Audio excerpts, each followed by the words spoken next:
Greetings in the name of Jesus lord our saviour క్రీస్తు నామమున శుభవందనాలు. మరి చూస్తున్నట్లయితే మత్తయి సువార్త 14వ అధ్యాయము 20వ వచనం. పేతురు, ప్రభువా, నీవే అయితే నీళ్ళ మీద నడిచి నీ వద్దకు వచ్చుటకు నాకు సెలవిమ్మని ఆయనతో అనెను. ఆయన రమ్మనగానే పేతురు దోణి దిగి యేసు వద్దకు వెళ్ళుటకు నీళ్ళ మీద నడిచాను. చూసిర్రా, మీరు ఎంత ప్రార్థన చేసినా, ఉపవాసం ఉన్నా, పరిశుద్ధ గ్రంథం చదివినా, దాన ధర్మాలు చేసినా అప్పుడప్పుడు రిజల్ట్ లేటుగా వస్తుంది.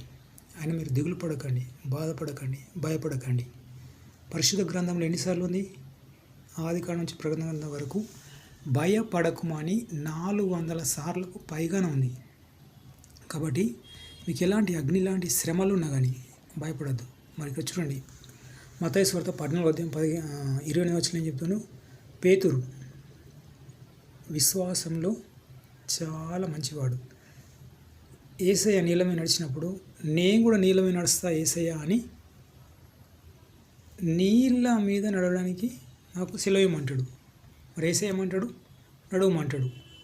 అప్పుడు అతను ఏం చేస్తాడు? గాలిని, అలలను చూసినప్పుడు మునిపోబోతాడు. కాబట్టి మీకు ఇప్పుడు ఎన్ని శ్రమలున్నా, ఆర్థిక శ్రమలున్నా, పరిచర్య సేవలోపం ఉన్నా, కఠిన హృదయం ఉన్నా, ఇట్లా రాసుకుంటూ పోతే ఒక 100-200 సమస్యలు ఉన్నా మనం ఎవరిని చూడాలి? క్రీస్తును చూడాలి. అంటే క్రీస్తును చూడాలంటే ఒక ఫ్లెక్సీ ప్రింట్ చేసుకొని, లేకుంటే ఒక పేపర్ కానీ ఒక ఫోటో కానీ ప్రింట్ చేసుకొని గోడ మీద రాసి చూడడం కాదు. డిఎన్ఏలో ఉండాలి, క్రీస్తు డిఎన్ఏ. మరి క్రీస్తుకుంది ఏమన్నా ఆస్తులు లేవు. మోషే కంటే శ్రేష్ఠుడు.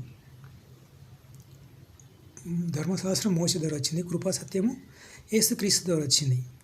మరి మోషే ఏం చేసిండు?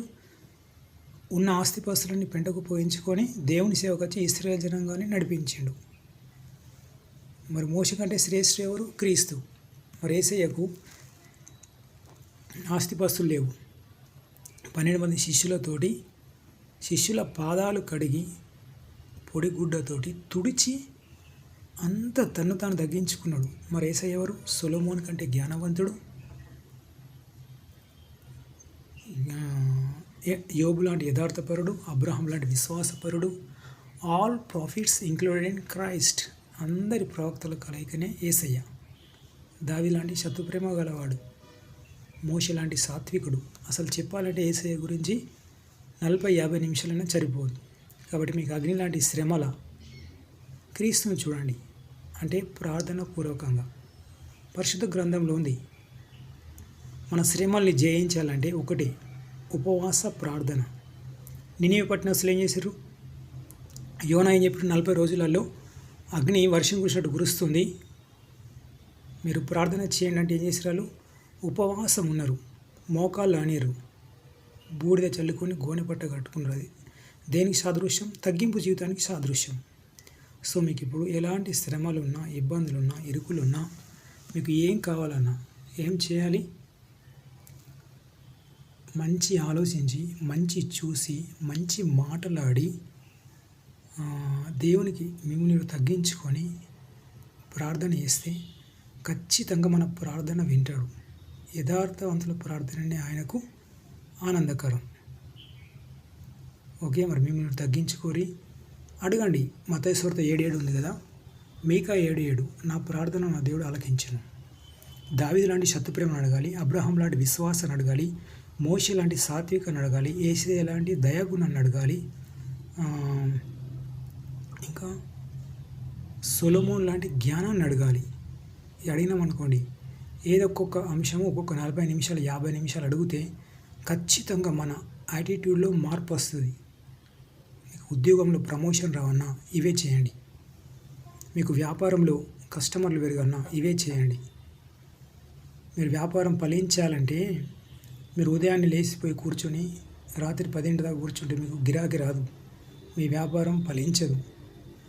మీరు లేటుగా పోయి తొందర వచ్చిన కానీ ఇవన్నీ అడగాలి. యేసయ్య లాంటి దానగుణం, దావీదు లాంటి శత్రుప్రేమ, కస్టమర్ల క్షేమం కోసం ప్రార్థన చేయాలి. ఇంకా దయాగుణం ఉండి ఇతరులకు దానధనం, ఒక 5 రూపాయలు 10 రూపాయలు తగ్గింపు జీవితం కూడా ఇచ్చినా కానీ, తక్కువ రేటుకి ఇచ్చినా కానీ ఇంకొక చోట దేవుడు మనకు దాని పక్క పొంటి 0 పెట్టి 30 అంతలు 60 అంతలు 100 అంతలుగా ఇస్తాడు. ఆ విధంగా చేస్తే మీ వ్యాపారంలో ఫలింపు ఉంటుంది. 30 అంతలు 60 అంతలు 100 అంతలుగా లాభాలు ఉంటాయి. మీ ఉద్యోగంలో ప్రమోషన్ ఉంటుంది. దేవుని స్తుతించాలి, ఘనపరచాలి, ఇతరులను దీవించాలి. నీ ఉద్యోగంలో ప్రమోషన్ రావాలంటే నీ పైన బాస్ను దీవించు, కింద అసిస్టెంట్లను దీవించు, నీ పక్కన ఉన్న కొలీగులను దీవించు, ప్రార్థన చేయి. దానియేలు 12 ఉంది కదా, మేబీ 3వ వచనం. ఆకాశ నక్షత్రంలో జ్యోతిలో ప్రకాశించారు ఎవరు? బుద్ధిమంతులైతే నీతి మార్గం అనుసరించి అనేకులు తిప్పేవాళ్ళు. కాబట్టి మన ఇతరుల క్షేమం కోసం ప్రార్థన చేయాలి. మనం ఎలా ఉన్నామో ఇతరులను కూడా అలా తయారు చేస్తే ఖచ్చితంగా దేవుడు మనం అనుకున్నది అడుగక మునిపే ఇస్తాడు.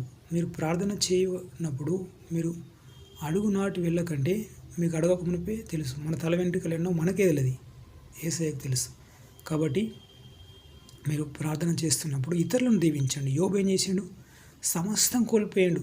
అతనుకున్న ఒంటెలు, గొర్రెలు, మేకలు, ఆవులు, ఆస్తి. ఊజు దేశంలో ఒక ధనవంతుడు, మొట్టమొదటి ధనవంతుడు. ఇప్పుడు ఇండియాకు ముఖేష్ అంబానీలను, ప్రపంచంలో బిల్ గేట్స్, ఎలన్ మాస్క్, ఈ ఎలానో ధనవంతులు అప్ అండ్ డౌన్ అవుతారు అప్పుడప్పుడు.